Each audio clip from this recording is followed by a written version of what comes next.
तो हेलो दोस्तों, welcome back to new video of this YouTube channel, जिसमें हम लोग पढ़ने वाले हैं क्लास 10th के 2025 में आया हुआ एक और इम्पोर्टेंट क्वेश्चन। तो चलिए स्टार्ट करते हैं। ये क्वेश्चन आपका साइंस का होने वाला है, फिजिक्स का होगी, ठीक है। इसके दो पार्ट्स थे आपके। पहला है 20, 24 तथा 30 ओम प्रतिरोध वाले 3 तार, पहला तो श्रेणी क्रम में और दूसरा समांतर क्रम में जोड़ रखे हैं हम लोगों ने। तो प्रत्येक दिशा में उनका तुल्य प्रतिरोध ज्ञात करना है, ठीक है। तो इसको हम लोग सबसे पहले फर्स्ट वाले को सॉल्व कर लेते हैं। क्या दे रखा है, सबसे पहले हम लोग क्या करते हैं, जो दे रखा होता है वो लिख लेते हैं। दिया है R1, जो हमें ये प्रतिरोध दे रखे हैं उन्हें मान लेंगे। R1 20 ओम, R2 24 ओम, R3 30 ओम, ठीक है।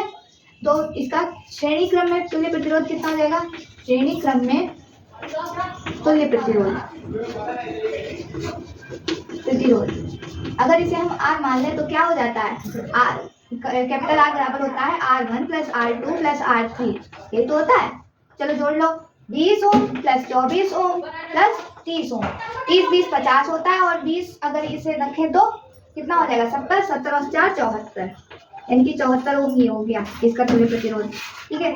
अब समांतर क्रम में जोड़ेंगे, तो समांतर क्रम में अगर है तो समांतर क्रम में तुल्य प्रतिरोध कितना हो जाएगा, इसका तुल्य प्रतिरोध ये हो जाएगा 1/R बराबर 1/R1 plus 1/R2 plus 1/R3, ये तो होता है फॉर्मूला।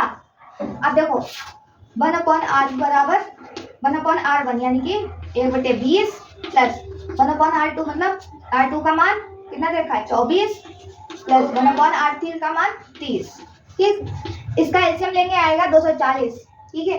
240 देखो यहाँ पे 1/20 था, 240 बनाने के लिए हमें 2 की गुणा किससे करानी पड़ेगी, 12 से करानी पड़ेगी। 12 दूनी 24 और 1 0, इसीलिए ऊपर भी 12 से गुणा बनाएंगे। प्लस 1/24 से रखा था, यहाँ पे हमें क्या बनाना है 240, तो 24 तो दे ही रखा है, यहाँ हम लोग 10 से गुणा करा देंगे तो 240 बन जाएगा, और नीचे गुणा करा रहे हैं 10 से तो ऊपर भी करानी पड़ेगी। प्लस लगाया 1/30 दे रखा है यहाँ पर। अब हमें बनाना कितना 240 की होगी, एलसीएम है, इसलिए तो देखो यहाँ पर हम लोग 3 8 24 होता है और 1 0 लग जाएगा तो 240 हो जाएगा। ऐसे ही यहाँ पर भी पूरा करा देंगे, ठीक। तो देखो यहाँ कितना आ जाएगा 12, 12 कम 12 हो गया, प्लस 10 कम 10 हो गया, प्लस 8 कम 8 हो गया, बटे में 240 बैठेगा, ठीक है।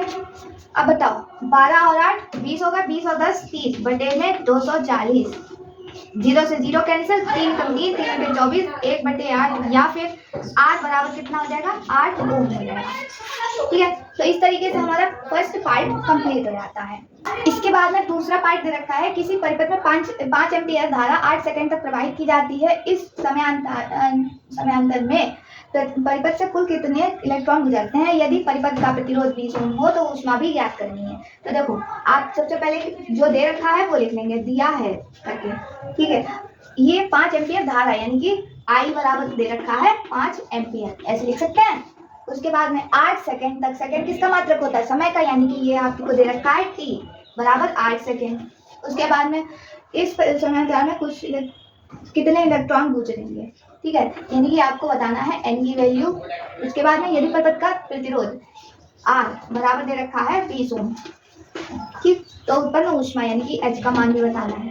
तो देखो हम क्या देखेंगे, सबसे पहले n का मान, n मतलब इलेक्ट्रॉनों की संख्या अगर आपको निकालनी है तो हम सबसे पहले तो Q पता होना चाहिए, क्योंकि फॉर्मूला होता है Q बराबर Ne, समझते हैं ना, फॉर्मूला होता है Q बराबर Ne। अगर क्योंकि हमें E का मान पता होता है 1.6 × 10⁻⁻19 होता है, Q का मान पता चल जाए तो हम लोग N का मान निकाल सकते हैं, है कि नहीं, दो चीजें पता होगी, N निकाल लेंगे। तो Q का मान हम कहाँ से निकाल सकते हैं, Q बराबर IT फॉर्मूला से, क्योंकि ऐसे लिखो Q बराबर IT फॉर्मूला होता है कि नहीं होता है। तो Q का मान कहाँ से आ जाएगा, I का मान है 5 गुणा T का मान है 8 बराबर कितना हो गया 40, यानी कि Q का मान आवेश कितना आ गया 40 कूलम, ठीक है।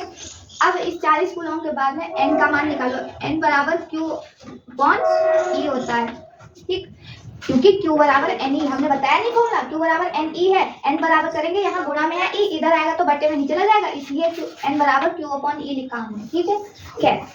अब देखो Q का मान 40 आया, बटे में यहाँ पर E का मान कितना होता है 1.6 × 10⁻⁻19, यही तो होता है। हम क्या करेंगे, इस -19 को ऊपर लेकर जाएंगे, ये प्लस का 19 हो जाएगा। देखो कैसे, 40 और गुणा में 1 मिनट, इसको ऐसे रहने दो, गुणा में 10 की घात 19 हो जाएगा, बटे में कितना है 1.6 था, पॉइंट हटाया, एक जीरो बढ़ गया यहाँ पे, अपॉन में ही तो बढ़ता है, ठीक।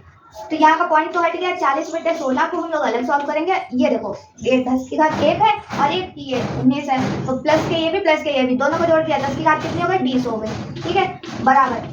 तो 40 को 16 से भाग करेंगे, कितना आएगा, देखो 16 से 40 को भाग किया, 16 दूनी 32 हो जाता है, घटाएंगे कितना बचेगा, 8 बचेगा, पॉइंट लगाया, जीरो, वो हाँ पॉइंट लगाया, जीरो बढ़ाया, 5 80 होता है, ठीक। तो इस तरीके से ये पूरा पूरा कैंसिल होगा, 2.5 × 10⁻20। ये बताइए इसका यूनिट कितनी आएगी बेटा, ये नंबर है, इलेक्ट्रॉनों की संख्या है, इसके आगे कोई यूनिट नहीं आएगी, ठीक है। उसके बाद में देखो, अब क्या कह रहे हैं, यदि परिपथ का प्रतिरोध 20 ओम हो तो उत्पन्न ऊष्मा की गणना कीजिए। हमें फॉर्मूला पता है क्या होता है, H बराबर ऊष्मा का I² RT होता है कि नहीं होता है। I का मान कितना है, 5 है, उसका हमें स्क्वायर करना है, गुणा R का मान कितना है, 20 ओम है, गुणा T का मान हमें दे रखा है 8 सेकेंड है। बताओ 5 का स्क्वायर 25 होता है, गुणा 20 गुणे में 8। अब 5 दूनी 10 हो, 25 दूनी 50 हो गया, एक जीरो ये चल रहा था, गुणा में 8। अब 5 × 40 करेंगे और 1 2 जीरो है तो 2 जीरो और लगा देंगे, यानी कि 4000 क्या आ जाएगा, जूल आ जाएगा, ऐसे जूल। ऐसे करके आप इसका आंसर को लिख लेंगे। तो इस तरीके से आपका ये दोनों क्वेश्चंस आप लोग कंप्लीट करेंगे। उम्मीद करते हैं क्वेश्चन आपको समझ में आ गया होगा। अगर वीडियो समझ में आएगा तो लाइक कीजिएगा, चैनल पर नए हो तो सब्सक्राइब जरूर कर लीजिए। फिर मिलते हैं एक और नए वीडियो के साथ, तब तक के लिए धन्यवाद।